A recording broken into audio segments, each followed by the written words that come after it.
La primera red conocida de caminos empezó en China hace más de 2200 años. Para el tercer siglo antes de Cristo, porciones de lo que se convertiría en la famosa Ruta de la Seda ya estaban en uso. Para el año 100 antes de Cristo, la Ruta de la Seda llevaba comerciantes entre China y Europa.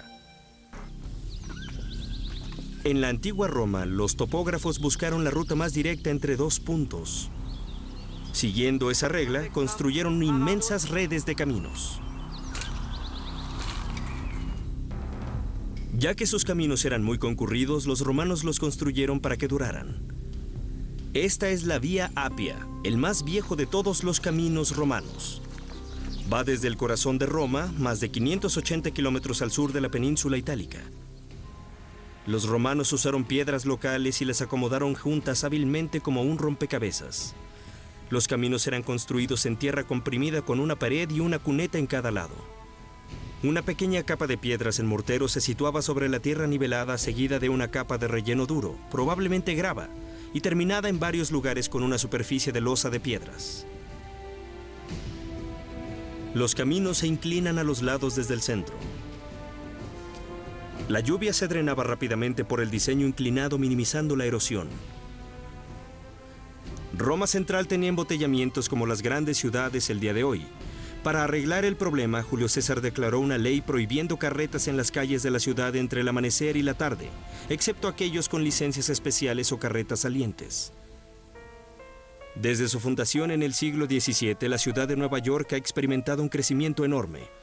Manhattan del Sur fue fundada primero por una población diversa de europeos y esclavos africanos.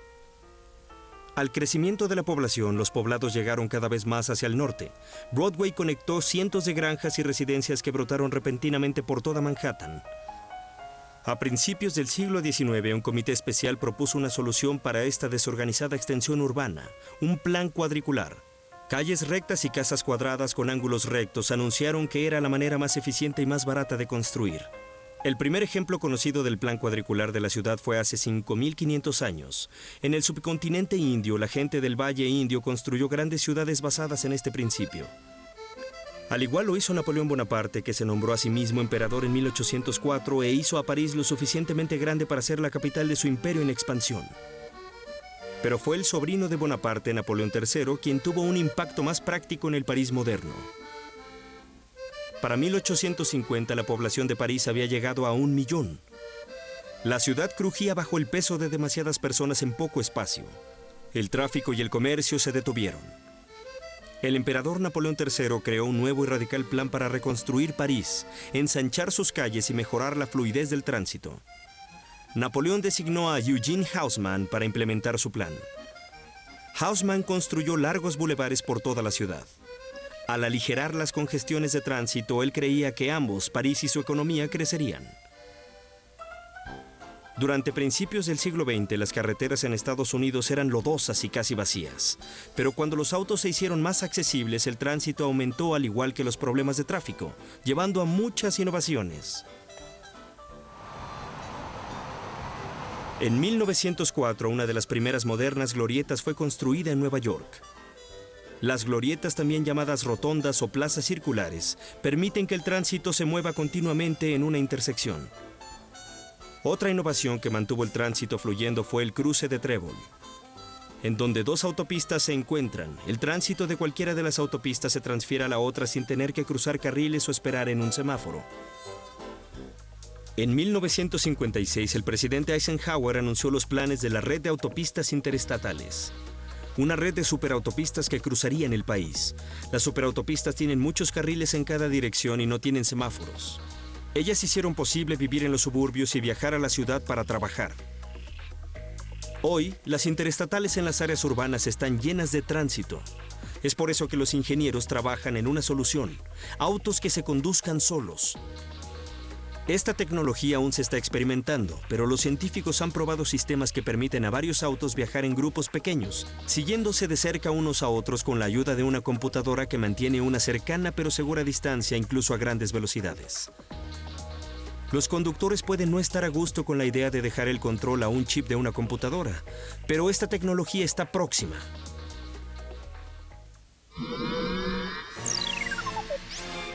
¿Cuántos kilómetros al año recorren para ir y regresar de la escuela? Las primeras ciudades tuvieron un problema que sigue hasta ahora. Ya que las personas cada vez viven más cerca unas de otras, los recursos se agotan. Uno de los recursos más importantes para mantener a un gran número de pobladores saludables es agua limpia para beber. Transportar agua a las ciudades ha requerido de espectaculares hazañas de la ingeniería. Una vez que el agua ha sido usada, debe ser desechada con seguridad. Enseguida, los mejores inventos para manejar el agua. Sistemas de acueducto y alcantarillado. Sin agua, la vida sería imposible. Llevar el agua a la gente en las ciudades no es nada fácil. Los antiguos romanos fueron los primeros en resolver la repartición del agua. Usaron la gravedad. Ya en el año 312 a.C. construyeron acueductos o una serie de canales y puentes descendiendo de las colinas para llevar el agua a las ciudades.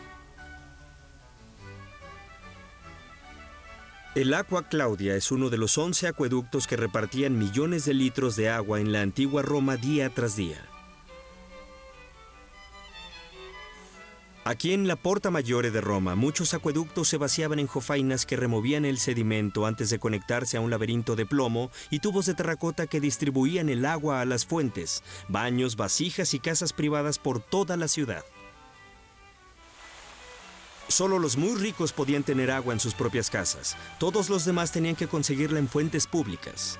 De hecho, las fuentes eran vitales para el mantenimiento de la salud pública. El agua del cercano río Tíber estaba sucia y los mantos freáticos comúnmente estaban contaminados. Así que fuentes como esta ayudaban a mantener a la población sana proveyendo agua limpia. El moderno Nueva York usa la misma idea de poca tecnología. La gravedad lleva casi el 90% del agua de la ciudad desde los montes Catskill a través de una red de acueductos y depósitos. Cuando se acerca a la ciudad, el agua va bajo tierra a través de 2 túneles gigantescos y viejos. Los túneles, uno creado en 1917 y el otro en 1936, no pueden ser cerrados para revisión. Así que los ingenieros de la ciudad están construyendo un tercer túnel. Si el túnel número 1 o el túnel número 2 tuviera algún problema, no podríamos llevar todo el agua a la ciudad de Nueva York. Este túnel servirá como apoyo, lo que nos permitirá suministrar agua. El túnel número 3 cruzará más de 96 kilómetros. Los urbanizadores esperan que esté completo para el 2020. Así es como el agua fresca llega a la ciudad. Pero ¿qué pasa con las aguas residuales que fluyen en los drenajes y son usadas en los baños? De eso se encargan los sistemas de drenaje. A mediados del siglo XIX, las redes acuíferas mejoradas llevaron a la invención del inodoro. El desecho de desperdicios humanos dio un gran salto, pero aún no tenía dónde ir excepto en la vía fluvial pública. El río Támesis en Londres estaba lleno de desecho antes de la invención del inodoro y también permaneció así después de la invención. Enfermedades propagadas por agua tal como el cólera mataron a miles de personas en el siglo XIX. Para resolver el problema, los ingenieros cavaron una red de túneles para llevar los desechos lejos de la ciudad. Construyeron elaboradas estaciones de bombeo donde las aguas residuales eran neutralizadas por una potente mezcla química. El proceso del que nos encargamos es, ¿cómo decirlo?, nada placentero. Pero tratamos de hacerlo de manera profesional para que la gente al jalar la cadena se olvide de ello y nos permita a nosotros encargarnos de eso. En la planta, los ingenieros tratan los desechos orgánicamente cuando es posible. Usan la misma bacteria que vive en las aguas residuales para digerirlos. También usan el gas metano, que es un derivado de esta digestión, para alimentar la central de energía. Funciona tan bien que solo se necesitan 15 empleados para manejar el desecho de varios millones de personas, suficiente para llenar 34 albercas olímpicas cada hora. Los sistemas fluviales modernos proveen a las ciudades y a las personas que viven en ellas de agua fresca. Los sistemas de drenaje mantienen el agua limpia y sana al desechar los desperdicios que podrían contaminarla. Túneles. Ir de un punto A un punto B puede ser difícil cuando hay una montaña o una masa de agua en el camino. Eso es, hasta que se construye un túnel.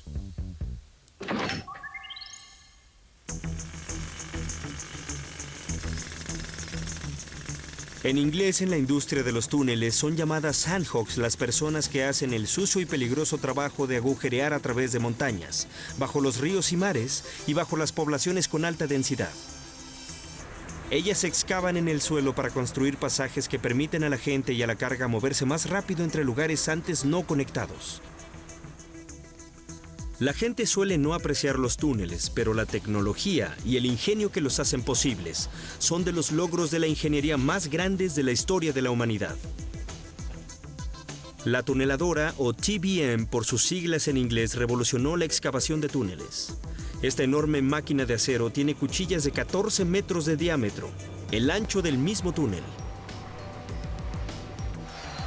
Una TBM permite a los constructores taladrar a través de casi cualquier roca, creando paredes relativamente suaves y sin perturbar mucho la tierra alrededor. Esta máquina hace el trabajo de mucha gente, lo que reduce las heridas y otros peligros. Aunque es cara de construir y de operar, una TBM puede cortar a través de más de 3 metros de roca en una hora y trabajar todo el día. Esta está excavando un túnel para agua en San Bernardino, California.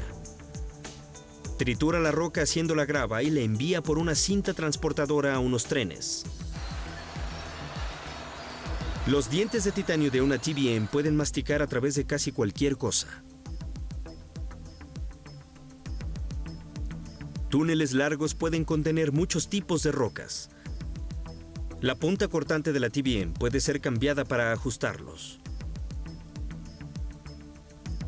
Las tuneladoras pueden hacer que el proceso se vea fácil, pero no lo es. Construir un túnel es un plan lento y peligroso.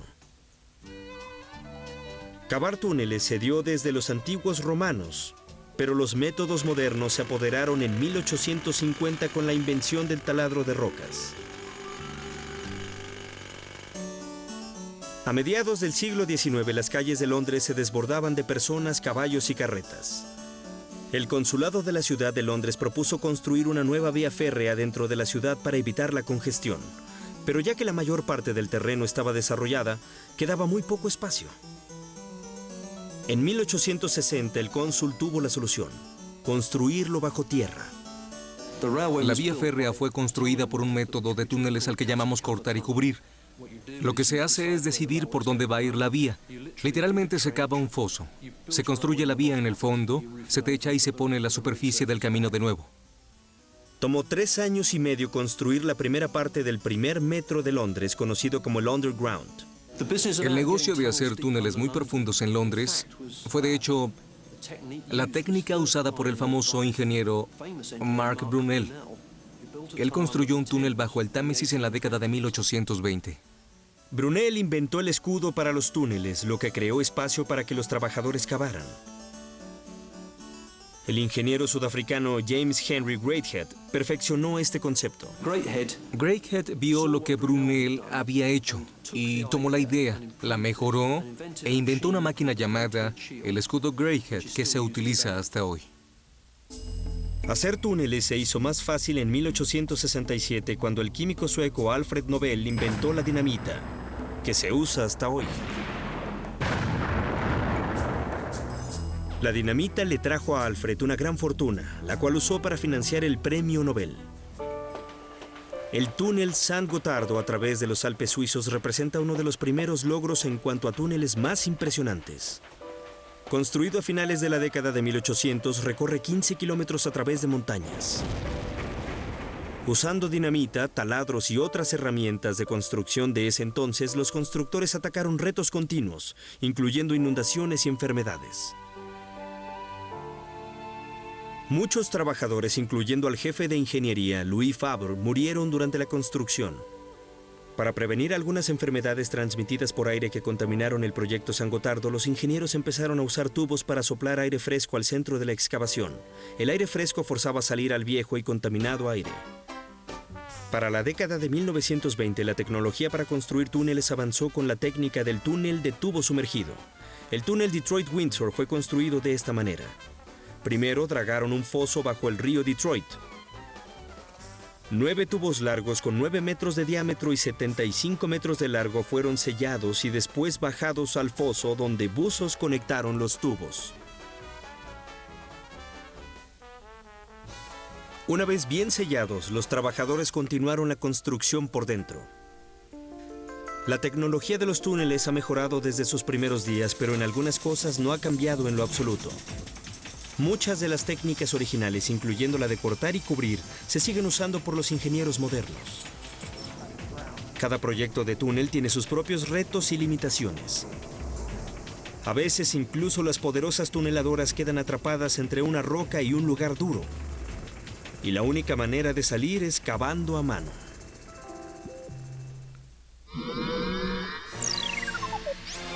¿Cuál es el túnel más largo que han atravesado?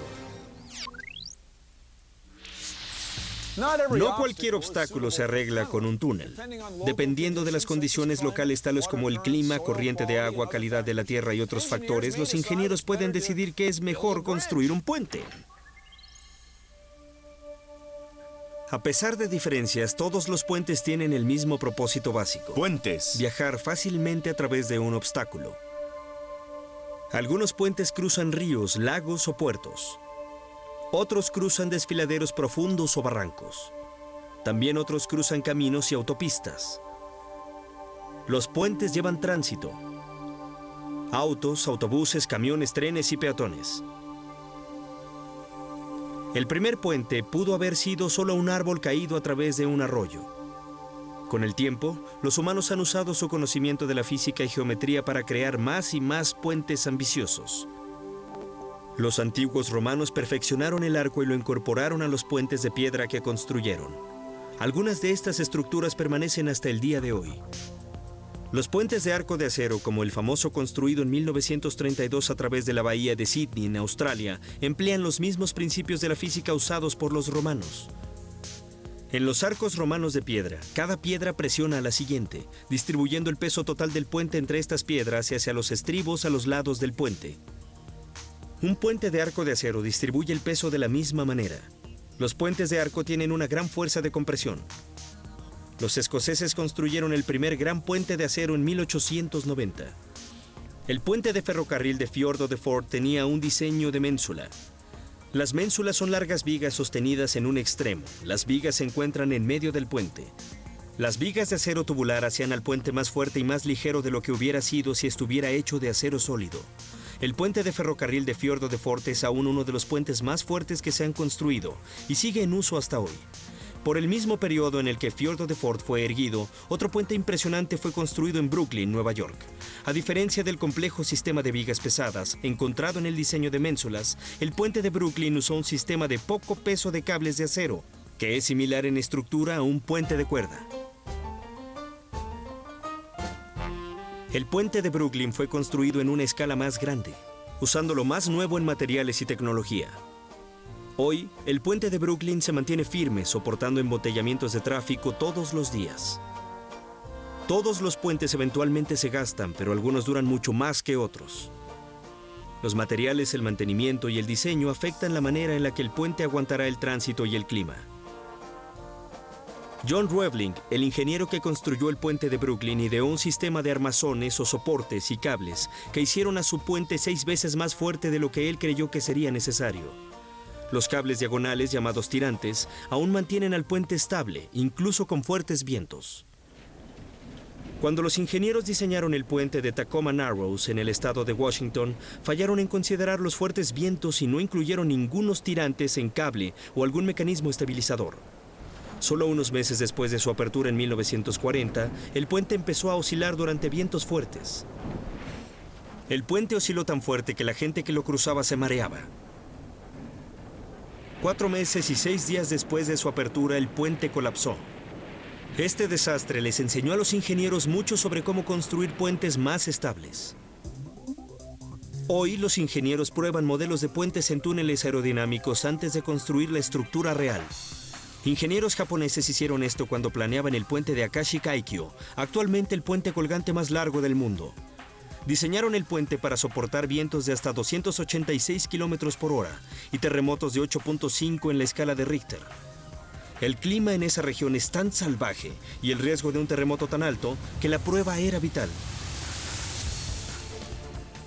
La construcción planteó un reto monumental, en parte por las condiciones climáticas y en parte por el gran tamaño del proyecto. Con casi 2 kilómetros, el puente es 4 veces más largo que el puente de Brooklyn.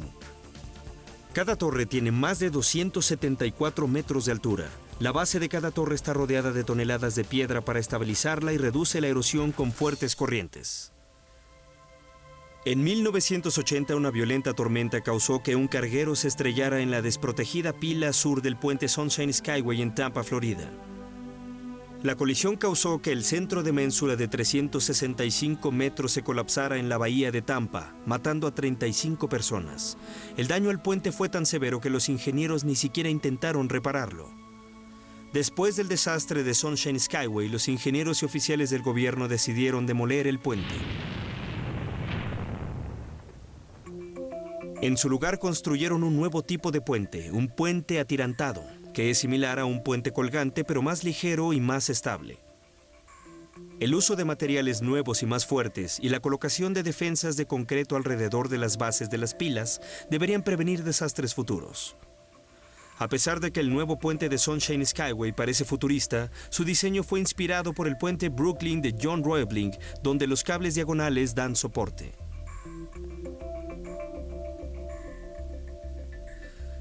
Alrededor del mundo, puentes más seguros, largos, altos e inventivos están siendo diseñados y construidos para transportar gente y tránsito. Nuevos materiales y técnicas de ingeniería harán posible puentes más espectaculares. ¿Quién sabe a dónde nos llevarán después? El puente de Brooklyn, lo siento, era el puente colgante más largo del mundo cuando fue terminado en 1883. Los puentes nos ayudan a conectar tierras firmes, pero ¿qué hay de conectar agua con agua? ¡Ay! Oigan, estoy caminando. Niños. Canales. Veamos, si pudiera llegar al otro océano por aquí, me ahorraría los meses de viaje alrededor de Sudamérica. Eso es lo que el rey Carlos V de España pensó en 1534. Pero el canal fue completado hasta 1914, después de que el presidente estadounidense Teddy Roosevelt mandara miles de trabajadores a Panamá para cavar el camino.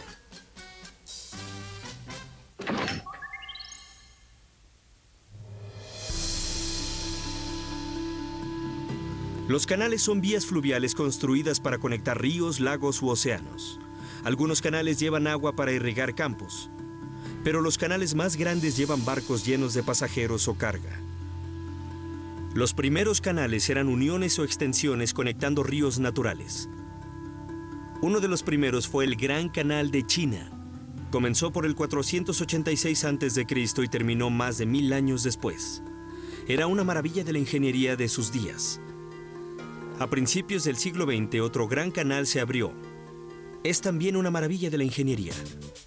El Canal de Panamá atraviesa más de 80 kilómetros de densa selva tropical y roca sólida, creando un atajo entre el Atlántico y el Pacífico que permite a los barcos ir de océano a océano en solo 10 horas. El canal provee una alternativa más rápida y segura al viaje de 12.668 kilómetros alrededor de la punta de Sudamérica. Cada año, miles de barcos son literalmente elevados a través de las montañas de Panamá por una extraordinaria serie de elevadores de agua y canales artificiales.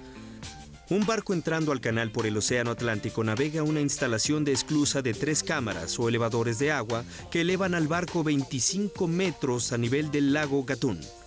Al otro lado del lago, otras cámaras bajan el barco a nivel del Océano Pacífico.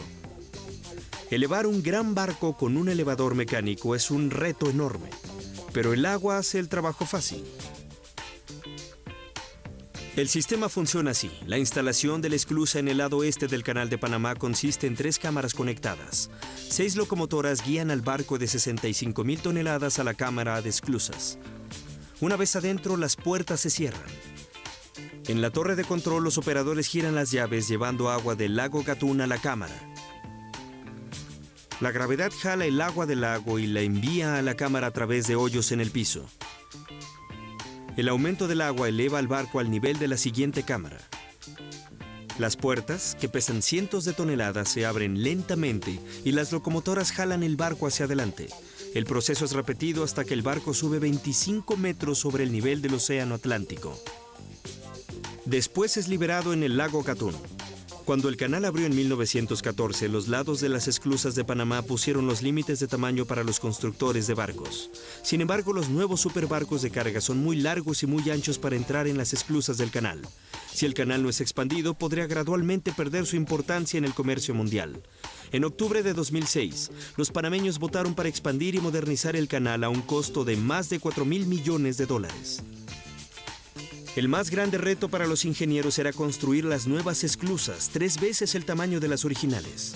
2 equipos de diseñadores llevarán el proyecto. Un equipo estadounidense se encargará de las nuevas esclusas del canal por el lado del Atlántico y un equipo europeo diseñará las esclusas por el lado del Pacífico. Para construir las esclusas del terreno blando e inestable del lado Atlántico, el equipo estadounidense está considerando la tecnología usada en el río Munanga, una de las vías fluviales más transitadas. En vez de realizar una construcción masiva en medio del río, los constructores de las esclusas y de la presa primero elaboraron secciones de la construcción sobre tierra. Después las llevaron flotando al centro del río, en donde las piezas fueron ensambladas. Un método similar puede ser usado para construir las nuevas esclusas del Atlántico del Canal de Panamá. Las nuevas esclusas del Pacífico tienen un problema diferente: fuertes mareas oceánicas. 2 veces al día, las mareas en la entrada oeste del canal suben y bajan un promedio de 3 metros 60 centímetros, poniendo enorme presión en las puertas de las esclusas cuando es marea alta. Las puertas para las nuevas esclusas del Pacífico deben tener casi el doble de tamaño de las que ya existen. Las puertas en el diseño propuesto ya están en uso en un canal en Amberes, Bélgica. Giran a su lugar a través de la cámara de la esclusa. Pero estas tendrían que ser más fuertes para soportar la alta presión del agua. Los barcos que entran en la esclusa belga están atados a la pared de la esclusa para mantenerlos estables. El agua entra a través de unos tubos que son más simples y más seguros que los usados en el Canal de Panamá. El agua es el motor que hace trabajar a cada sistema de esclusas. Pero el lago Gatún de Panamá no tiene suficiente agua para levantar megabarcos a través de una versión más grande del tipo de esclusas usadas en Bélgica. Afortunadamente, los ingenieros pueden usar un sistema de tanques retenedores que reciclan el agua para operar las esclusas. Cuando un barco en este canal en Alemania necesita moverse de una elevación más baja a una más alta, los ingenieros liberan agua de la cámara de esclusa superior. En vez de desbordar el río, el agua fluye a un tanque retenedor cercano, en donde es usada de nuevo. Si los ingenieros construyen unos tanques retenedores similares para las nuevas esclusas del Canal de Panamá, pueden ser capaces de levantar y bajar megabarcos con la misma cantidad de agua usada en las esclusas actuales. Esclusas más grandes y equipo moderno mantendrán al Canal de Panamá funcionando por muchos años. Si es totalmente expandido y mejorado, cambiará la manera en que mucha mercancía es enviada y la manera en que la gente viaja, tal como lo hizo cuando abrió por primera vez. Ya recibieron toda la información. Ahora les toca discutir las preguntas. Tomen un momento para hablar de lo siguiente. ¿Cuáles son los beneficios de la eliminación orgánica de la basura? ¿Cómo afecta el clima a la manera de construir los puentes? Ahora intenten esto. Construyan un puente con paletas de helado. Experimenten para encontrar su punto de ruptura. ¿Cómo afectan su diseño el clima y el peso?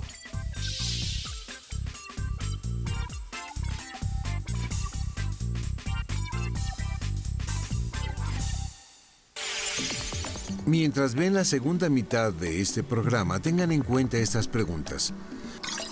¿Cómo creen que la represa de las 3 gargantas inspirará represas futuras? ¿Cuáles son los beneficios de usar turbinas de viento para desalinizar el agua? Represas.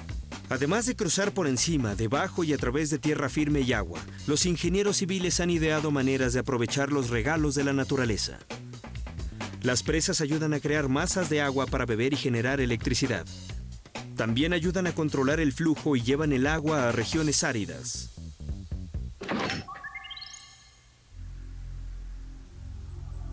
Esta es la historia de 2 ríos imponentes, ambos domados por tecnología y tenacidad.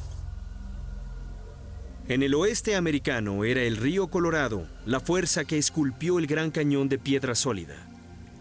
En China era el pintoresco Yangtze, un río muy asociado con la historia, cultura y vida diaria de China. Por siglos, ambos ríos proveyeron a comunidades cercanas con agua necesaria para beber, cocinar, limpiar, cultivar y criar ganado. Pero el agua ofrecía algo más, energía potencial. Podría generar suficiente energía para encender ciudades enteras como Las Vegas. Para hacer eso, las presas son necesarias.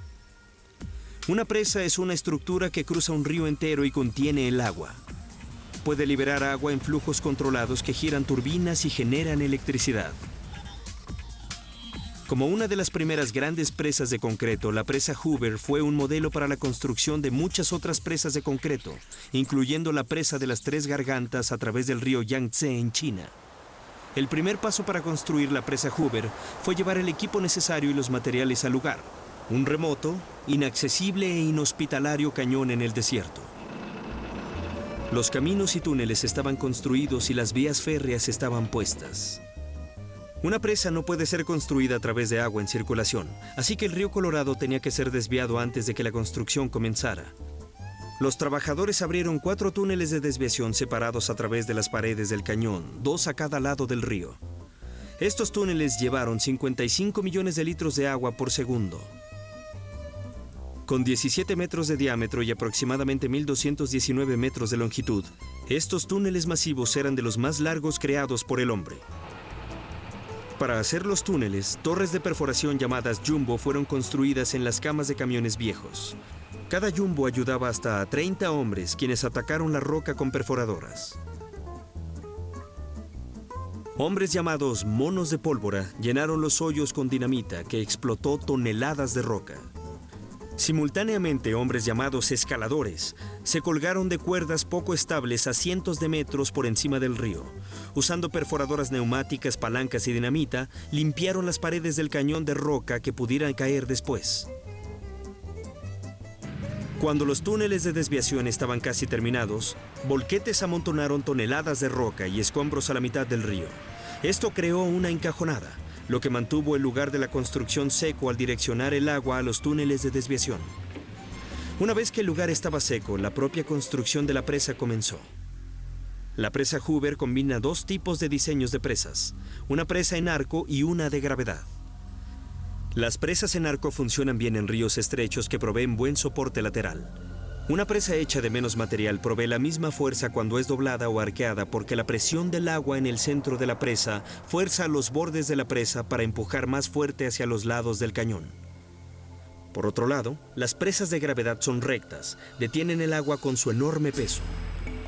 Los trabajadores construyeron 2 enormes plantas mezcladoras de concreto en el lugar. La roca, arena y grava necesitadas para hacer el cemento fueron recolectadas localmente, pero el cemento de Portland tuvo que ser llevado al lugar. Las vías férreas y los camiones no podían llegar a cada lugar a donde se debía verter el concreto, así que construyeron un sistema de caminos de cable para llevar baldes gigantes de concreto desde las carretillas. Lo vertían en las columnas como fuera necesario.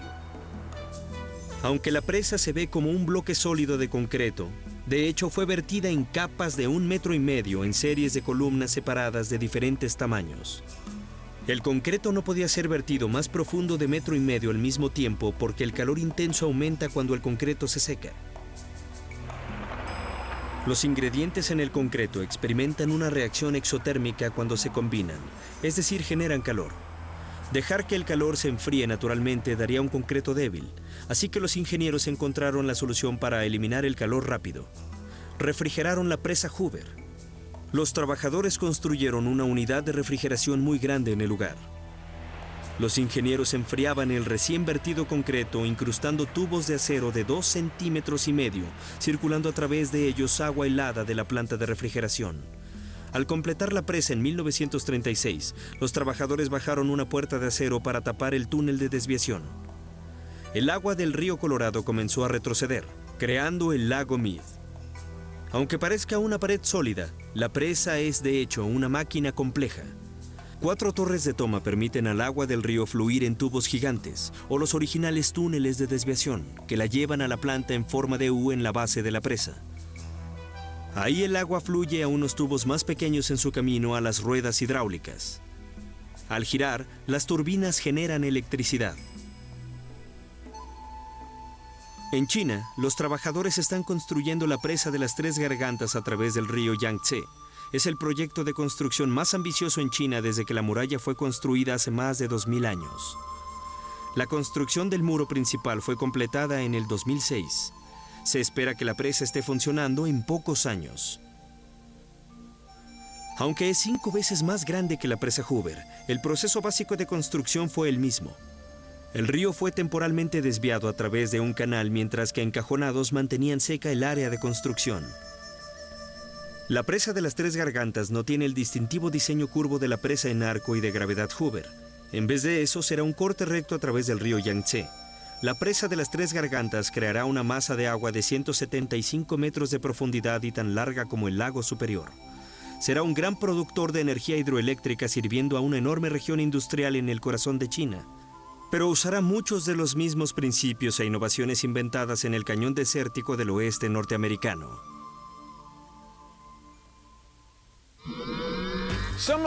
Algunas de las más espectaculares e inspiradoras estructuras construidas son los rascacielos. Pero vivir y trabajar a 100 pisos del suelo no siempre fue posible. Echemos un vistazo a los secretos en el éxito de los rascacielos. Rascacielos.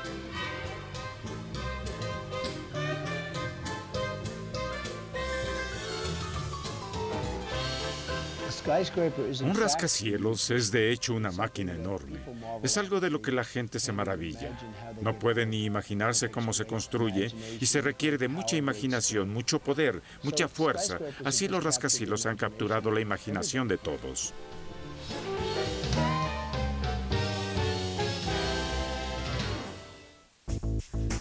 Desde la era de la Torre de Babel, los humanos han aspirado llegar a las nubes.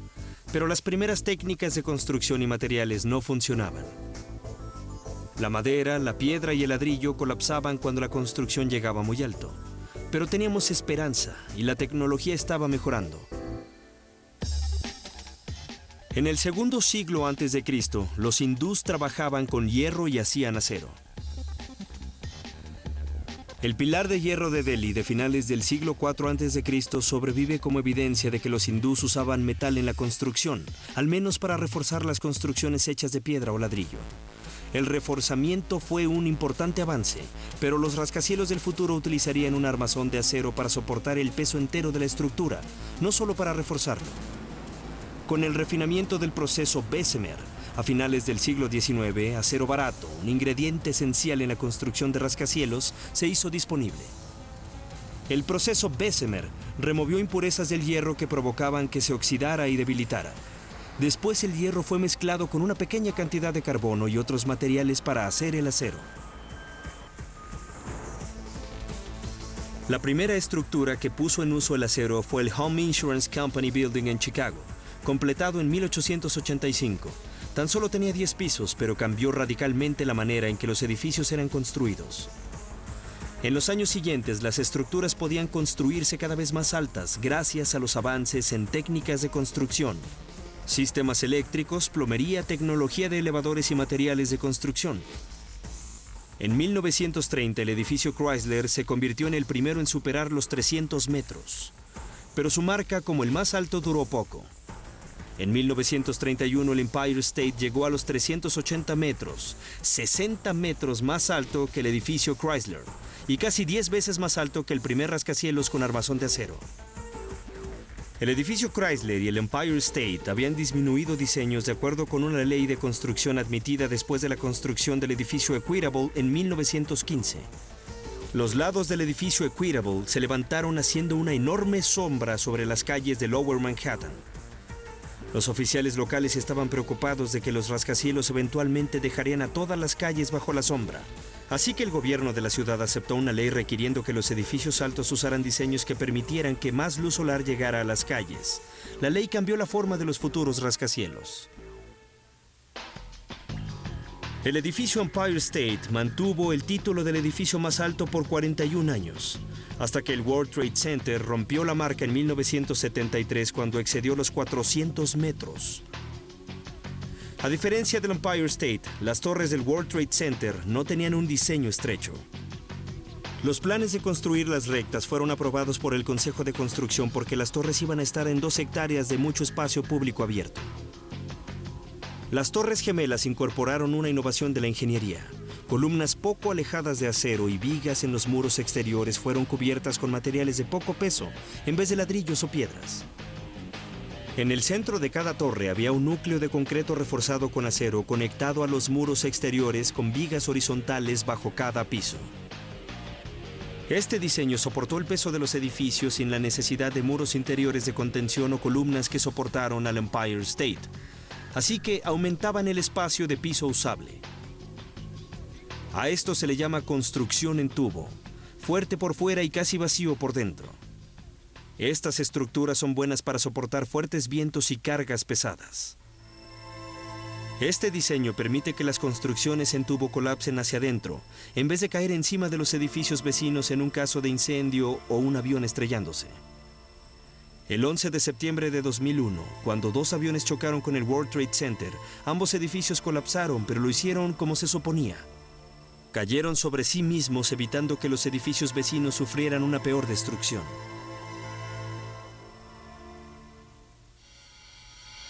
Al momento de su colapso, las torres del World Trade Center habían perdido hacía mucho tiempo el título del más alto con la Torre Sears, quien a su vez perdió el título con otro par de gemelas, las Torres Petronas en Malasia.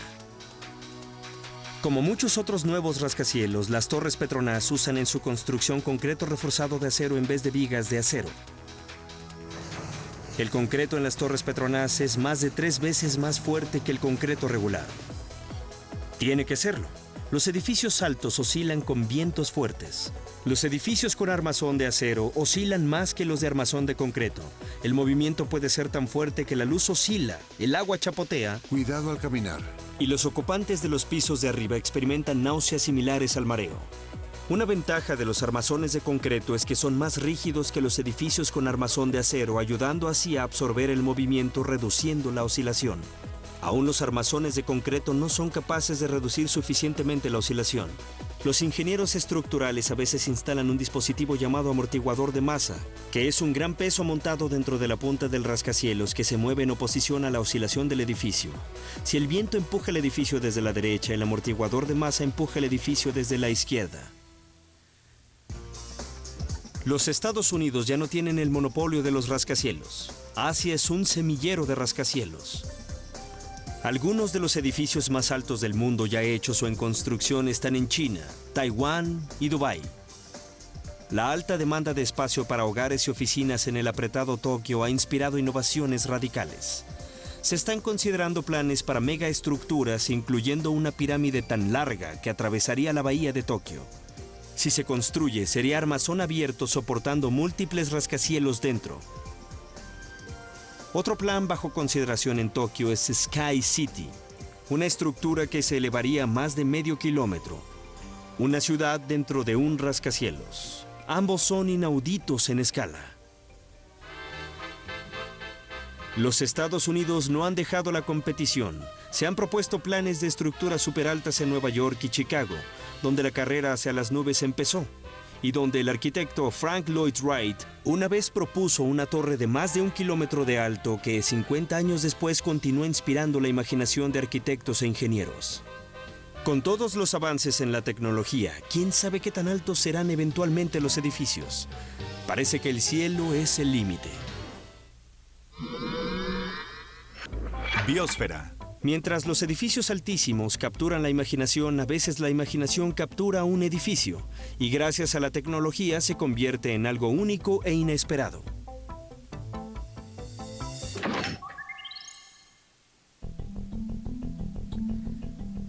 Esto es un edificio. No detrás de esa nube. Es esa nube. Es el edificio Bloor, que fue diseñado por los arquitectos Elizabeth Diller y Ricardo Scofidio. Son los primeros arquitectos en ganar el premio MacArthur, comúnmente conocido como el premio a la genialidad. Diller y Scofidio son socios con Charles Renfro en la firma de diseño Diller, Scofidio & Renfro en Nueva York. Diller enseña en la Universidad de Princeton y Scofidio enseña en la Cooper Union. Diller y Scofidio son en verdad arquitectos fuera de lugar. Sus edificios integran elementos poco convencionales tales como video, fotografía, tecnología interactiva y, en el caso del edificio Bloor, neblina. El edificio Bloor no es un edificio en el sentido convencional, ya que no es un espacio cerrado. En vez de eso, es un grupo de plataformas al aire libre construidas sobre el lago Neuchâtel en Suiza como parte del Expo Suiza en 2002. Las plataformas soportan un sistema de tubos, bombas y 31.500 boquillas de agua de alta presión que rocían nubes densas de gotas de agua microscópicas al aire, creando una niebla infinita que oculta el armazón de 100 por 60 por 20 metros del edificio. Computadoras ajustan continuamente la niebla en respuesta a cambios de humedad, temperatura, velocidad del viento y dirección.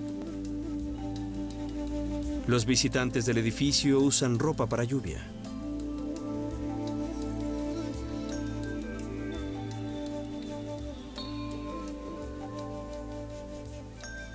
Los arquitectos Diller y Scofidio hacen más que diseñar edificios. Crean espacios que cautivan a visitantes y los hacen reconsiderar el significado de la arquitectura. Su trabajo reta la misma definición de edificio.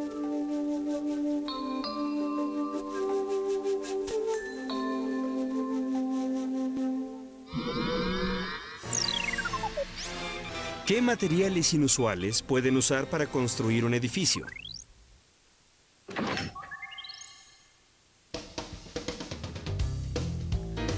Es hora de antes de darse cuenta, cuando entremos en lo más nuevo de la tecnología y echemos un vistazo al futuro de los inventos.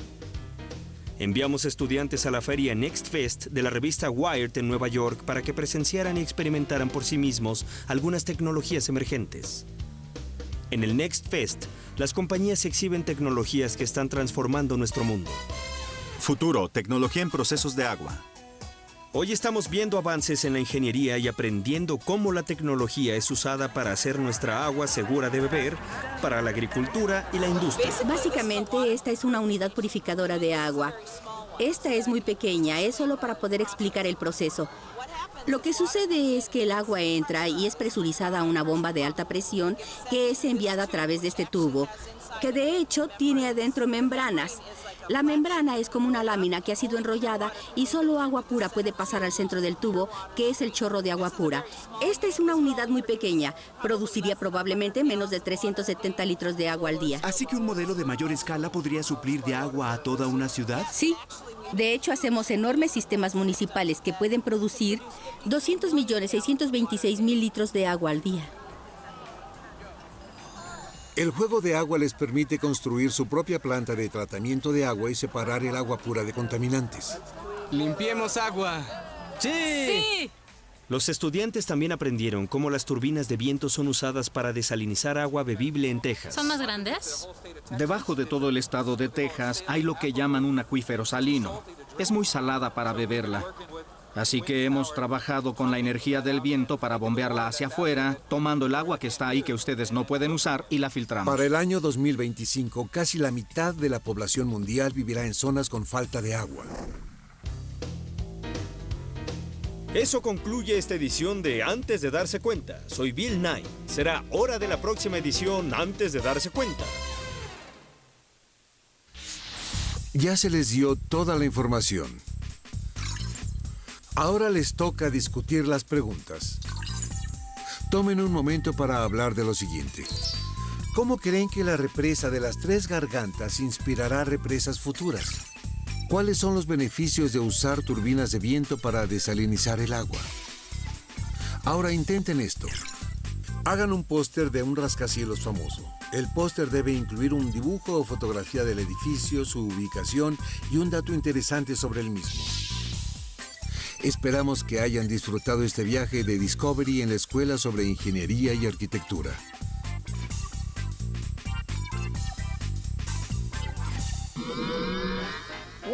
¡Qué vista! Un gran tributo a los avances de la ingeniería y la arquitectura, si lo digo yo mismo.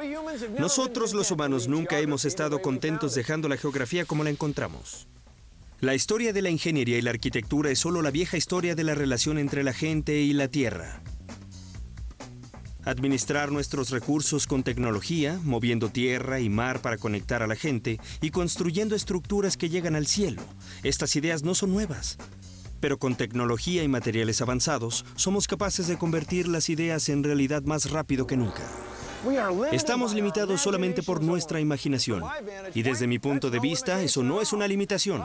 Soy Bill Nye, y es hora de que me dirija al puente y a través del túnel por la autopista a un alto apartamento en el cielo. Todo gracias a las grandes invenciones de la ingeniería y la arquitectura. ¡Nos vemos!